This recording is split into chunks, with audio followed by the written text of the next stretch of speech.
Ladies and gentlemen, welcome to the first ever midweek medley here on AWW, Amiibo World Wrestling. I'm your main commentator, S-Class Dice Excalibur, and I'm joined here today by my co-commentator, Scumbag Eric Mystof. And without further ado, I'm going to allow him to take it away and explain what we got going on here for you guys. So the midweek medley will be a Wednesday show, weekly, in the middle of the week, as the name implies, where we take up smaller cards of each Golden, Shattered, and FAS, put them all together for you to watch on a weekly basis, so we can see how these superstars are progressing month by month, week by week, and see how they prepare for each live stream event that we do, which will be every other Sunday. Alrighty, good to know, and it's always nice to keep up with your favorite wrestlers and keep them in the ring so that they're prepared for those live streams every other week. Absolutely. So without further ado, ladies and gentlemen, allow us to get started, and thank you all for joining us on the first AWW Midweek Medley. Starting off, we have Max Mana versus Lukey Luke in a playtime match. You want to explain that to us for a second, Eric? 3 minutes. These two competitors will go on 3 minutes fighting each other with various weapons around the match, and it only ends when that 3 minutes is up. Whoever comes out with more falls is the victor.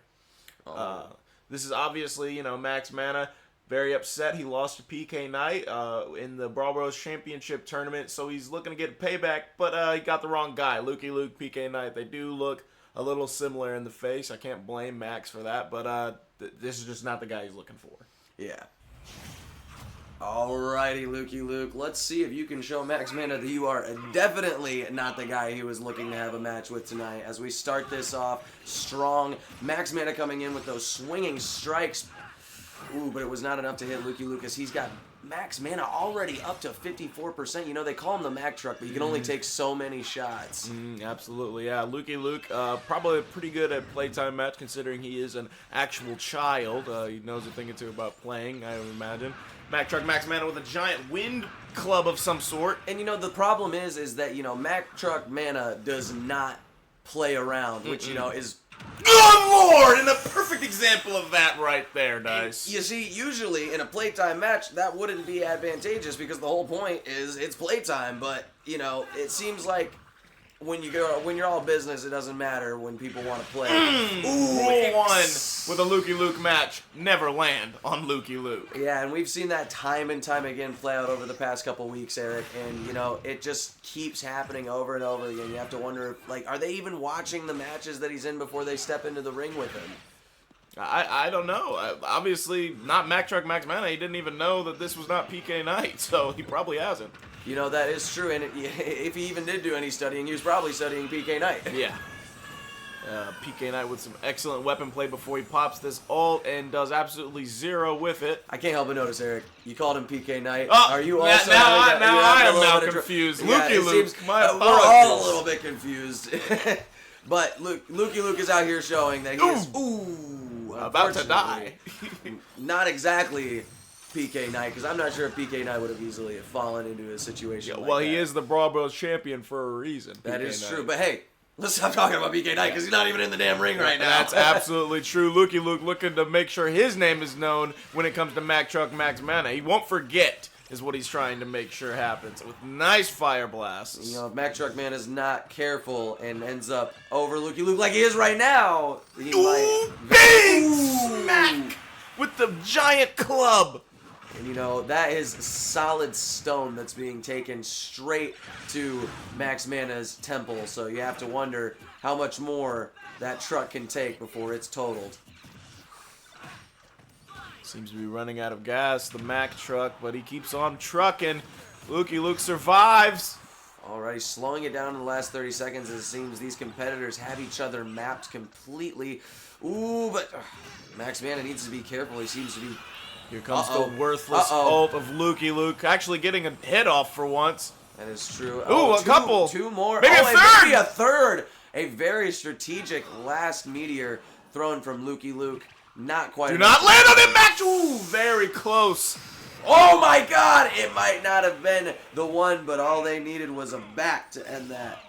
I would put my money on Lukey Luke here. I don't know. We're about to find out. And let's see who came out on top in the playtime match. It was indeed Lukey Luke. Absolutely. Definitely making sure that if Mac Truck Max Man is going to remember one thing about him, it's that he lost today. Just incredible. He will not ever confuse the two again. 304 from Mac Truck, 345 from Ludicrous Lukey Luke. Alrighty, and let's get ourselves into the next matchup. Alrighty, and up next is Stunning Stella and Ella of Dumas herself. You want to run this one down for us, Eric? So, from the grapevine, I heard that Stella's not very happy with Ella because she qualified for the Brawl Bros Championship tournament, and then Ella, you know, she wasn't on tip-top condition. She wasn't doing exactly what a qualifier would do. So Stella feels that maybe she only got in because of her royal heritage, which I'm not going to say deny or confirm because, you know, I booked it. What I saw was Ella qualified. Stella was not good enough to qualify, but, you know, I'm not going to tell that to her face. Cause a grudge match built on nepotism. You love to see high stakes and heated opponents in a match like this. Let's get right into it, folks. Alrighty, and without further ado, Stella, Ella, let's duke it out and see who really deserved to be on last week during Crowning Achievement. Absolutely. This is going to be a cat fight. You know, these two, there might be bad blood because Ella of Dumas has taken it to Stella in the early goings. You know, but Stella, she hasn't had the opportunity to be in the ring as much as Ella has. And while I would say... Oh, good Lord! My God, Eric! To go along with what I was saying, while I would say on any given day of the week, Ella and Stella are a very evenly matched duo when it goes to being on opposite sides of the ring. It might just be Stella's lack of in-the-ring time over the past couple weeks that puts her at a major disadvantage during this match. I would agree. We saw exactly what happened. The same thing happened to Rebecca Caliber, a very high-tier competitor, and she wasn't around enough, wasn't booked enough, and she fell off the wagon. Ooh, and I can't help but feel like Stella might have heard us, as she seems to be trying to turn this match around very early on, trying to establish, no, I might have not been in the ring the past couple weeks, but that does not mean I have been sleeping on my abilities. That's exactly what she's going to have to do in this matchup, too. Stay on top, stay aggressive, because as we all know, Ella of Dumas has a healing capability, which is coming into play right now. She needs to stack on damage constantly to prevent her from healing. And you have to wonder if an ability like that, an ability that is highly advantageous in the AWW ring, is just pushing Stella's emotions even higher as, oh my God, right after getting eliminated, she returns with a up kick, sending Ella to the stellar beyond. All right, I didn't like that joke all too much. This is why we don't get along all the time, but who also doesn't get along with these two competitors as they are taking it to one another, slowing down a little bit in the second half. Maybe Stella trying to regroup, refocus, get a new strategy, and it doesn't seem to be turning out well for her. It does not, as she is at 57% on her last stock. Ella of Dumas barely hitting 20 on her second stock. And there again, right there, back down to 16 thanks to her healing ability. Oh my goodness, Eric. You hate to see it. With such high intensity that Stella brought into the beginning of this match, and she seems to have just completely lost her momentum in the second half. Ooh, and that just might have been it. Oh, Stella coming in with a final hoorah, catching Ella of Dumas with her final once again. Not going to not be nearly gonna be enough, Eric. Definitely. I think it's a little too late for Stella to try and fire back up. Yep, there it is. Like you said, Eric, too little too late as we see Ella of Dumas absolutely dominate towards the second half. I think of this match, goes to show Eric. that she did belong in that tournament. She did earn her spot. Maybe she just wasn't feeling it during the tournament. 221 is all it took. 230 from Stella, 410 from Ella. Absolutely incredible. Stella will definitely not be doubting Ella ever again.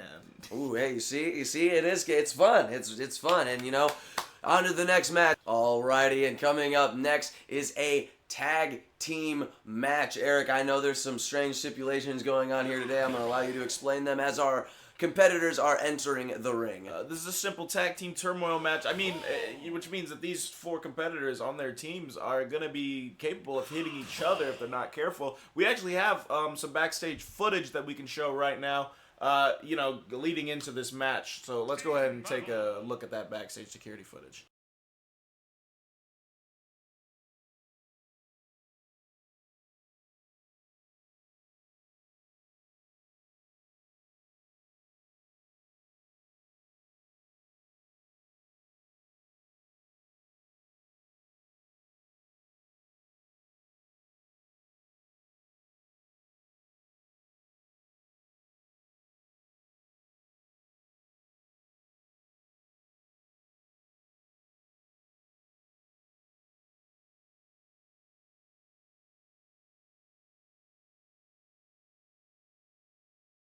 And there you have it. These 4 competitors who are all high-tier competitors, 3 of which were in the 4-man tournament to become the first ever AWW champion, lost out to the AWW champion, who is Burb, the smartest amiibo in the world. These 3 already have a competitive sense for one another, but Poop Eater, just irritated he couldn't even make it to the party, courtesy of Forehead, as he just said.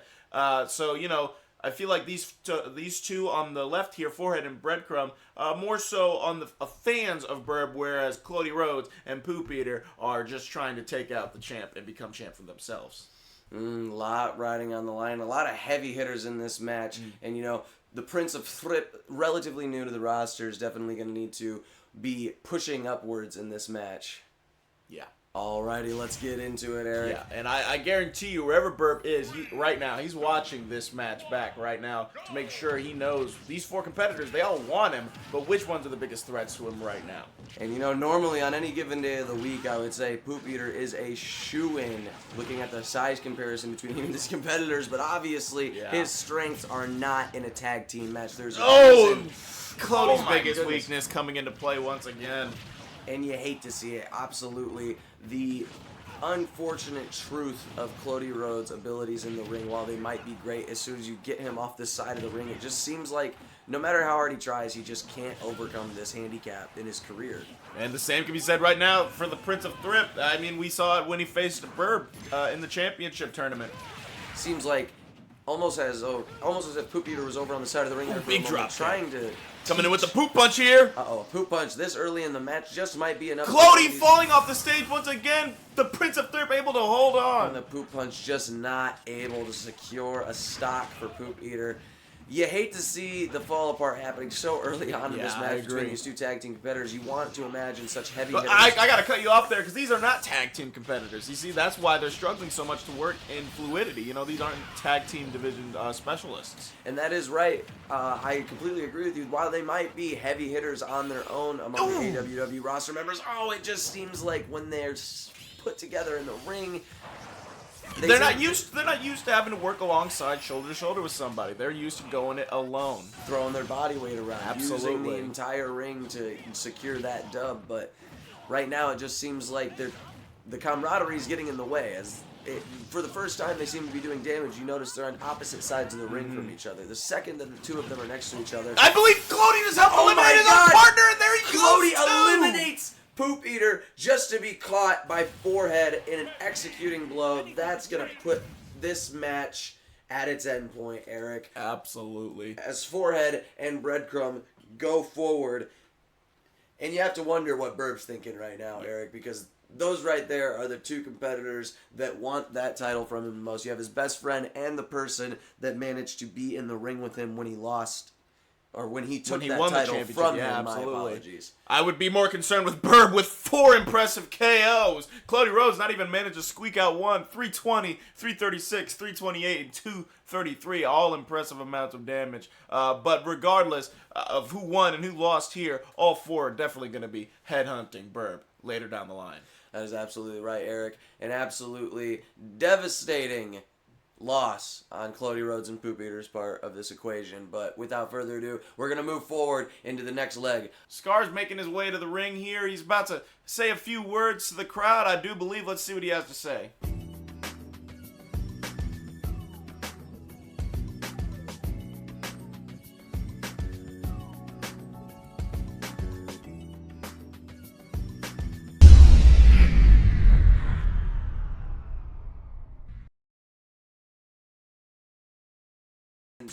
Oh my God! Is that Eric? No!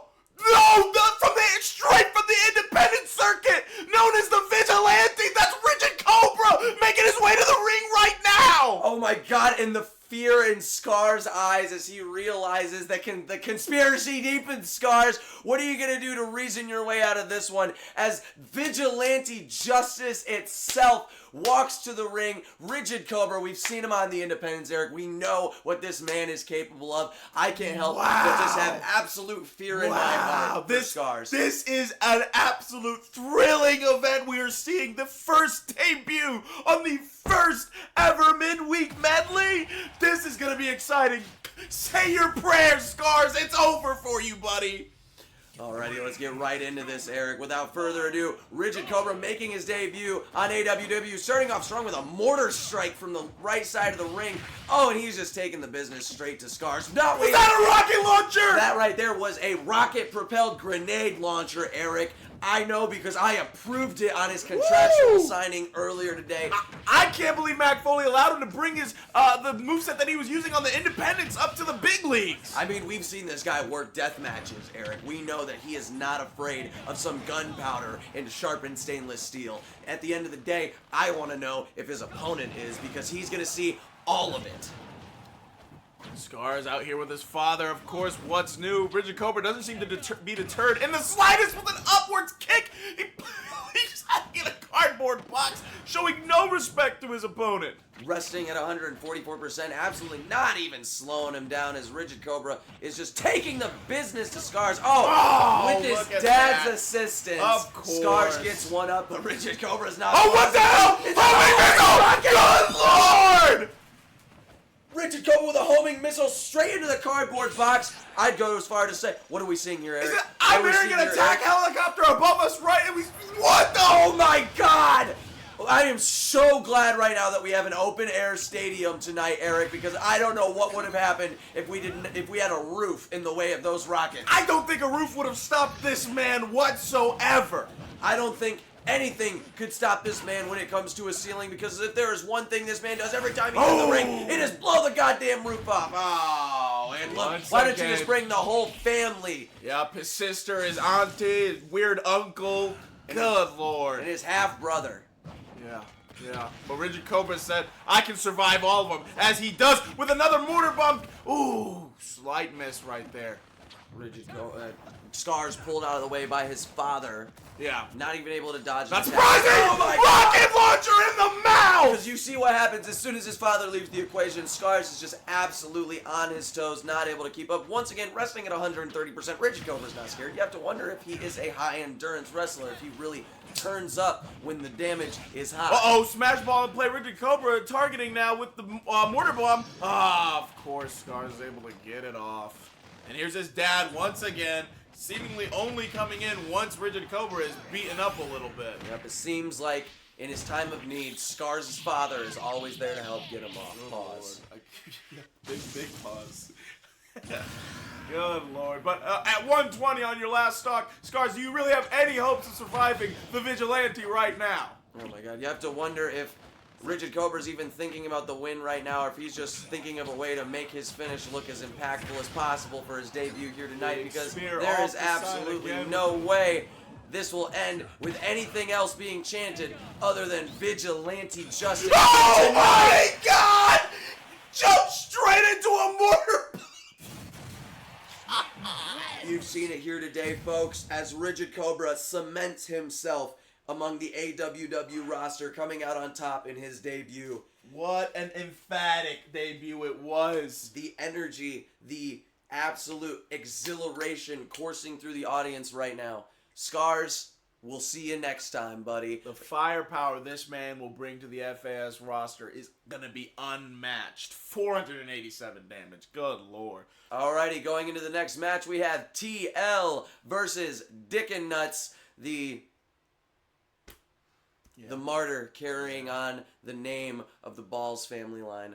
And what an impressive debut. I mean, he came in and beat Scars in his first ever match, and then put up an impressive showing against Baby No Gap, the eventual winner of the 3DS Championship Tournament. Speaking of that tournament, the runner-up was TL Rollins. I think these two, since they said, you know what, we put up impressive fights against the champion, let's duke it out and see who would be the best to challenge him later down the line. Maybe at the next midweek medley. I don't know. I'm not sure. I have to get with Mac Foley. I'm just receiving word. Yeah. At the next midweek medley, we will see the winner of this match face Baby No Gap for the 3DS Championship. Oh, goodness. So there is a lot of high stakes going into this matchup, Eric. I'm ready to see it. You love to see a debuting roster member get to go up against a long-time mainstay here and know that both of these people are going to put on a good show for you. Absolutely. Alrighty, going into this, Dickin' Nuts, I'm rooting for you. The cock and ball tragedy has hit a lot of people here at the AWW family hard, but I like to imagine that because I had to deal with the lawsuits, that I'd like to. Yeah. All right. Oh my God. TL, take it easy, you know. TL obviously showing off the frustrations of losing the championship match. Maybe looking to redeem himself in that by winning this and seeing Baby No Gap next week. But you know, Dick and Nuts is out here using the signature Ball family style to show that it is also very capable in the ring. And you know, that's what we're seeing here today, honestly, Eric, is we are seeing two families that pride themselves on their fighting style. Using it to the best of its abilities to show off which one is superior, and while at the end of the day they might be the youngest members of their respective bloodlines. Not in TL's case. Oh, really? Nikki. Oh, I always forget Nikki Rollins. I would love to forget about Nikki Rollins. Ooh! And both competitors lost a stock within moments of that dispute we got into. Not dispute, but I would say, you know, conversation. Yeah. Oh my God! Right in the no pun intended. Dick and Nuts. TL pops it. Oh, then gets the stock. Oh my goodness! And you have to wonder what's going through Dick and Nuts, getting a stock taken from you at literally less than 50% of your health. It is absolutely devastating. But we might see him return the favor with a final right here, 50% on TL. Is this going to be enough? Dick and Nuts absolutely taking him to task.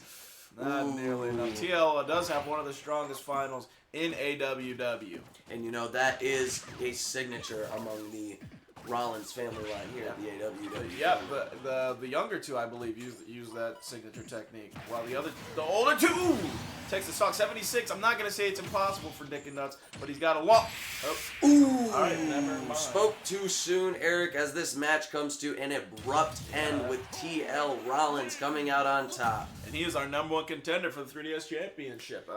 Congratulations. We will be seeing you in the next midweek medley as you go up against Baby No Gap to possibly take the championship or watch him defend it once again as we see TL come out on top. Ooh, a 3-2 ratio, 315 to 211. Dick and Nuts still coming out of the ring alive, so you love to see it. Yeah. Alrighty, moving on into the next matchup. Speaking of which, this is where my time for the commentary ends, and I gotta go find myself in that ring up against that bastard that calls himself Tater Tot. And you know, I don't usually say this, Eric, but best of luck to you. I appreciate that. Rooting for you. That was weird. I'm just gonna leave now. Alrighty, joining me for this match is Anim Pearce, but it seems like Eric isn't messing around as he demands for the bell to be rung. And we're getting right into this, Anim. Normally I am 100% against Mr. Mystof, but Tater Tot is such a piece of shit that I am actually rooting for my fellow manager here. You know, I have to say the same because I wasn't here to witness it firsthand live, but I've seen the replays and the absolute disrespect that Tater Tot has brought to the Oh my goodness! Good German! I speak of disrespect, but there was nothing respectful about that German that Eric Mystof just put Tater Tot through. Oh, a second one! He just might take him to Suplex City here tonight, Anim. We're one away. One away from Suplex. That's unfortunate to see. An unfortunate miss, as it seems like Eric was just not able to get his fingers to reach for the edge of the ring, and unfortunately got a ring. And now we are at Suplex City. The populations just went up by one, Anim, as Tater Tot has started his residency in Suplex City, baby. And we just might be seeing a fourth one here. Oh my God. Not quite, but Tot Eric ready for a Mystof. brain blast. Oh my God, direct hit on Eric. Reeling after that one, managing to fumble his way back into the ring. But you can see how discombobulated he was. He wasn't even able to swing on Tater Tot after that. Tater Tot with his... Eric able to parry out of it, taking the business to Tater Tot above the ring. Oh, beating the brakes off of him, putting Tater Tot down to 2 stocks. We just might see the turnaround right here, Anim. I am rooting for you, Eric. Come on. Take him to Suplex City. There we go. A German. Absolutely beautiful. It's like he heard me, Anim. You love to see it. Oh my God. goodness. He takes the stock off Tater Tot quickly. But we see Tater Tot going for the smash ball. He has his final. Oh, God. Eric caught in the middle of a swing. Oh my Brain God. blast. Oh no. Tater Tot not taking any of Eric Mystof's shit today. He remains the sovereign of Switch. Although I know this wasn't a title match, but someone go check on Eric, please. I know. I'm getting word from ringside right now. He is able to stand on his own, but he is There's something in his head right now, and I'm thinking it's Tater Tot. Alrighty. What an absolute tragedy, Anim. You hate to see it. It's moments like that when you really wish that this is all just fake. But unfortunately, Eric's not going to be joining us for the rest of the show. He's going to be joining the hospital staff with Dr. Dentist to make sure his head's in the right spot. But up next, we have a tag team match. Do you want to explain what's going on here? Absolutely. So Pasta Mafia, Bobby Builds and Louis Pasta came into my office this week absolutely furious that they were not included in Crowning Achievement. And I told them, well, you didn't qualify in the Fatal 4-Way tag match, so you didn't get that spot. But being the Mafia, the actual Mafia, they apparently have connections. And so they get a match today against Dominant by Design. Well, you know, there's only so much you can do with your hands tied behind your back and your feet in a bucket of concrete, if you know what I'm saying. So let's get right into this. Oh my goodness, and the Mafia is not messing around, starting this off, putting Dominant by Design on their heels. Oh my God! Jesus! Bent Over is already lost a stock. Pasta Mafia is not messing around. Absolutely not here tonight, Anim. They are definitely showing out that they need to be given their get back on not being included in last stream's festivities. But my God, I did not realize they were going to come out swinging this hard. Oh my God, goodness, Lou Sassel sent flying, absolutely demolished. Fighting back a little Louis bit. Pasta make it back? Louis Pasta using his... He absolutely can. An acrobatic genius when it comes to the out-of-the-ring techniques, Anim. Ooh, but that might have just done it for Louis as he gets the first stock taken off. Bobby's still holding on by a string, but Dominant by Design, we're not looking on letting him back into the ring easily, Anim. Lou Sassel ready with his final. Ooh, catching it with Louis Pasta, but he was coming back at a full stock, Anim, so you have to wonder, is this going to be enough to put him down to... Nope, not quite as he comes back. He is in the slow-mo, though. Oh, goodness, there goes Bobby. As Bent Over has his final ready to go. the stocks are evened out, but... Ooh, Bent Over throwing out his final. Oh, teaming up on Bobby Builds. Bobby, once again, you gotta ask, was that the right decision? It definitely wasn't, as it was not enough to put Bobby down a stock. And there he goes with his ultimate. Oh my God, clearing the fucking board. The strategy there showing these guys how to use a final when it matters. There you go, clearing the board. Oh my God, he's got it again. There he goes. Oh my goodness, both of them. There goes Bent Over is out of here. Bobby is going absolutely insane with the finals here, showing Dominant by Design as they were just not able to get it off. Ooh, Louis Pasta dropping the bag a little bit on that regard, though. Lou Sassel able to avoid Louis' final, but I don't think he has a chance as both of Pasta Mafia have 2 stocks to his 1. And you know, when it comes to that, if you look at it mathematically, this is a 1v5 battle at 106%. It's all over. He might be getting a stock off on Bobby here, but Louis is definitely not going to let that slide easily. Don't forget, Bobby still has another Oh, stock, it wasn't even enough. Oh, sorry, God. Lou, but we're definitely eating our words when it comes to putting together Crowning Achievements roster for the night, because these guys definitely seem like they would have put on a show for us, Anim. Yeah, I think it might have just been a Absolutely bad luck toying with them. on Definitely. the qualifying match. Oh Jesus my Christ. God, a drop kick uppercut combo from the brothers. Now, Pasta Mafia showing me that they absolutely are a dominable tag team, and they absolutely dominated Dominant by Design. Alrighty, and up next we have Rebecca Caliber versus Rehab Plant. You want to explain this one to us, Anim? Yeah, this is just going to be a no DQ match. We're preparing for the Melee Mayhem Championship belt on our next live stream. Rebecca and Rehab Plant are just shaking off some ring rust. Rebecca, obviously, if you saw Crowning Achievement, maybe taking a couple weeks off after she won that opportunity was not the best idea. Jasmine absolutely dismantled her. Definitely. Which is something I very rarely, if ever, say about Rebecca Caliber. And Rehab Plant just coming off of injury, so I thought could use a decent opponent. And Rehab Plant has always had a way of definitely surprising us when coming back from, recovering from a vice, whether it be the horrible, horrible addiction he had to the absolute gushy ganja that he was puffing on.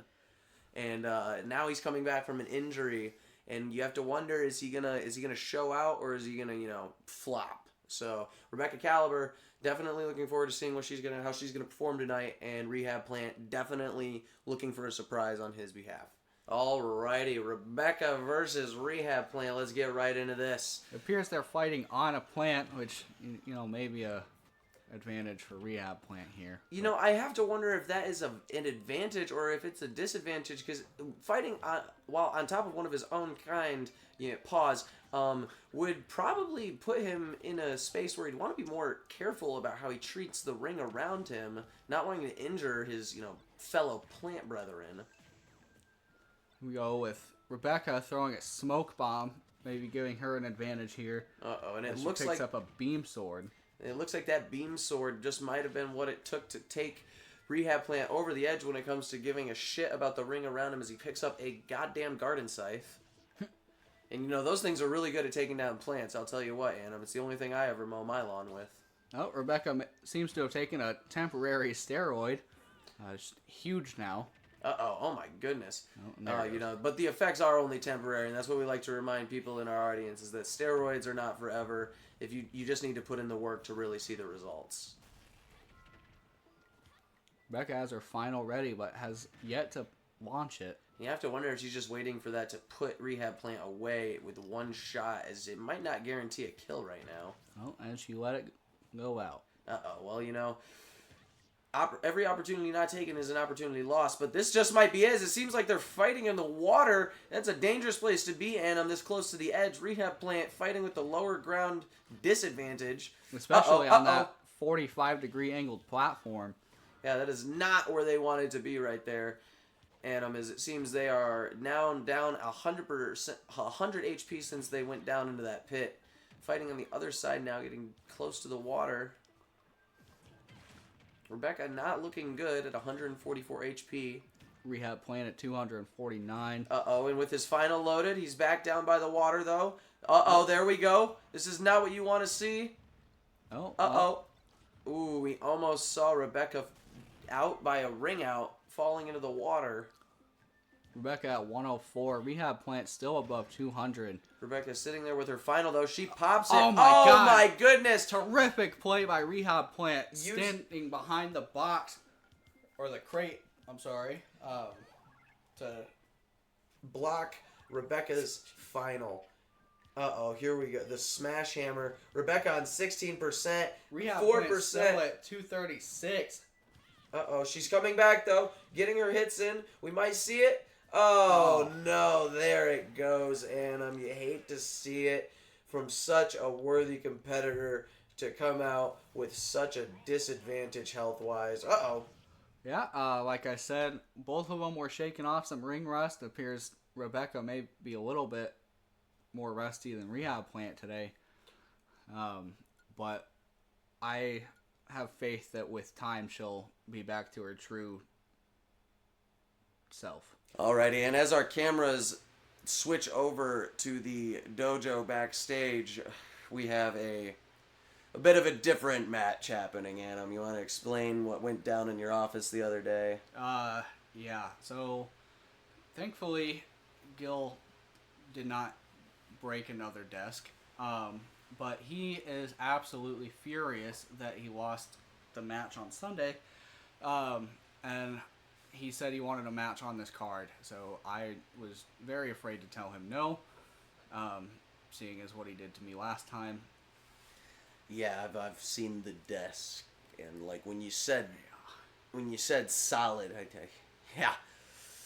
But anyways, so we have, Dojo Samson stepping up to the plate here today to be Dojo Samson's punching opponent in the dojo. Yeah, Gil Fistman's protege, Dojo Samson, saw that his sensei was a little hot around the collar and said that he needed a training session Not that Gil Fistman needs any training anymore. Yeah, no. You know, just to blow off some steam. So that's what we're going to be doing here today. Just in the dojo, Gil's just letting some of that anger out. Yeah, and who are we to keep the man waiting around any longer? Let's just get right into this. Alrighty, and starting off, Gil Fistman going in strong. Ooh, a 28% from a big-ass kick from the God's fist himself. He hasn't even busted out the fist yet, and he's already taking Dojo to task. Dojo kicking Gil through a wall. Holy shit. Oh my God, and he is not letting him get back into the ring either, as it seems that he is just not wanting to be the punching bag here today, as it seems we have another Dojo clone standing there in the back watching over the fight. Oh my goodness, Gil showing that Dojo is not the only one who can throw someone out of the ring, but he is the only one who can get back into it. Now, it's been a while since we've had a training match like this, and Gil is absolutely molly-whopping Dojo Samson. And you know, I'm glad that we decided to have this take place off of the main stage here today, Anim, because I'm not sure what would have happened to our main stage, or the audience for that matter, if we would have allowed this to take place on the main, you know, set that we use. You see what's happening to those solid wood walls. They're absolutely destroying that, and Gil, once again, just kicking the fuck out of Dojo Samson. You have to give it to him. At least he's doing Dojo the service of throwing him through the already broken wall, because we know he could take him to the other side of the ring and throw him through the other one. And you know for a fact like that, like guys? that, exactly like that. Oh my and maybe God. a little bit like that, as Gil almost levels the building, putting Dojo in his place and showing that he has a lot of pent-up aggression after what happened to him on Sunday. And Now Gil is always a hard hitter, but I have never seen him treat his own student like that. He kicked him in the back of his neck as hard as he possibly could, sending him through, again, solid oak walls is what that Dojo is made out of. And I can't help but notice that he not only sent him through the top of the wall, but after he gets back in, it's almost like a look was shared between them of, oh, the top half of the wall wasn't good enough for you? Well, how about I introduce you to his very good friend, the bottom half of the wall? And why don't you take him for a walk back to your house, Dojo? Because you ain't coming back in the ring after this one, buddy. We have Mario, main event Mario out here today, taking on Retep in a one-on-one match. Oh, what's this? There appears to be a video playing on the Jumbotron. It looks like this is a backstage security footage. Hold on, I'm getting... Nope, this is something that we need to see. I'm getting a call from one of the studio managers. They're showing this off to the audience. We have a little bit of a situation unfolding from last week's show. Let's see what we had going on. Hey, want to hear a bedtime story? Oh my God, and it appears that what had happened last week with Lonk Rollins' lackluster performance on Crowning Achievement was not due to his own miscalculations, but due to the fact that it wasn't even Lonk freaking Rollins to begin with. Main event Mario attacked Lonk before the show with a baseball bat, stealing his gear and entering himself into the Crowning Achievement. Mario, you had no right. You did not earn your spot. What are you doing out here today? What's this? Oh my God. And as we see, we have over at ringside, It's Lonk freaking Rollins! Oh my God! Oh, Retep seems to be looking around. He's wondering what's going on. Oh, as Lonk pulls him through the bottom rope. Oh my God, we're getting a call from the official. Is this happening? Lonk freaking Rollins is here today to settle the score between him and main event Mario, looking to get his get back for what happened last week before Crowning Achievement. Lonk deserved to be in the ring. Ring that fucking bell. We are getting straight into this. Let's go. Lonk here my to God. settle the score with Mario. the only way he knows how, by beating the shit out of his brothers. And we've seen, like, the absolute underhanded tactics of Mario. You can only imagine what's going through Lonk's head, other than the baseball bat that went through it last week, because Mario just couldn't deal with the fact that he was not main event material. You may call yourself main event Mario, but there is a reason you were not on last week's show. Apparently you were, though, and you were using that opportunity to absolutely drag Lonk freaking Rollins' name through the freaking mud. So he is out here today to show there is a reason. Okay. I was going to say he's out here today to show there's a reason why he's Lonk freaking Rollins, but it seems like Mario tripped him up a little bit. Maybe. I wouldn't count Mario out, or Lonk just out. I wouldn't count him out yet either, and anger can cloud a lot of people's judgment. There We've we seen go. a lot here today, That's and what we I see like the to see get back from as Lonk. he's saving that final for his second stock. We might just see him pop it off here in a second, though. But he is a very strategic man in the ring, unlike Mario. He is willing to wait for his my opportunity, God. baby. Shot And him there it right is. in the back of the head like Mario did with the baseball bat. And you have to wonder if that was a little bit of a reminder of this is what it feels like to be stabbed in the back by somebody that you thought was a, Classic Lonk bomb misplacement. Oh, and here we go again. Ooh, Long freaking Rollins put down on his ass for his last life. The anger from this man is showing through here today. But main event Mario is also showing out here today. You have to wonder if that hit to the back of the head might have caused a concussion. There we go. But Lonk, while he might be a little bit slow, he's starting to feel himself dash dancing in the center of the ring. Don't count him out here yet, folks. It's getting down to the wire, and it's looking a little bit scary. 105% on Lonk Rollins. Uh-oh. Oh, no! Oh, As main event Mario pulls it out of his ass here today. Absolutely devastating. We're getting ringside as, oh my God, Lukey Luke, oh my God. Long trying to make his way back into the ring as security pulls him out. Oh, as absolute chaos unfolding down at ringside. Mario, unfortunately, coming out on top. You hate to see it, folks. Absolute disrespect and no payoff at the end of the day for the guys who were here for solid entertainment.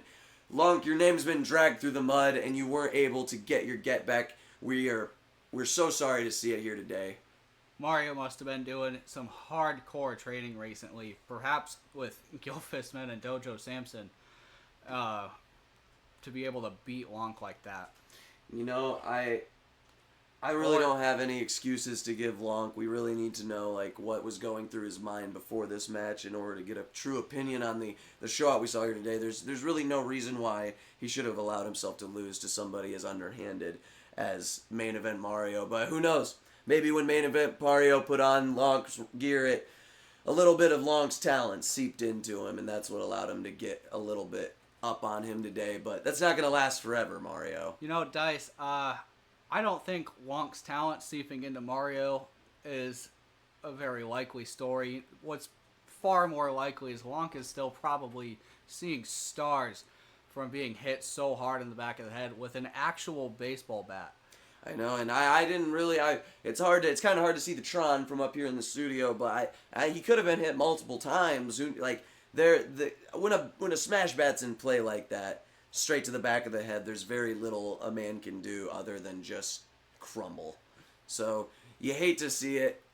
It's not exactly the best end to the first midweek medley, seeing Mario put Lonk in a situation like that. But thank you all for coming out here tonight, folks, for the first AWW Midweek Medley. We hope to see you next week and in our following live streams. Thank you very much. I have been your commentator, S-Class Dice Excalibur, joined by my co-commentator, Anim Pearce, no nonsense Anim, and Eric Mystof.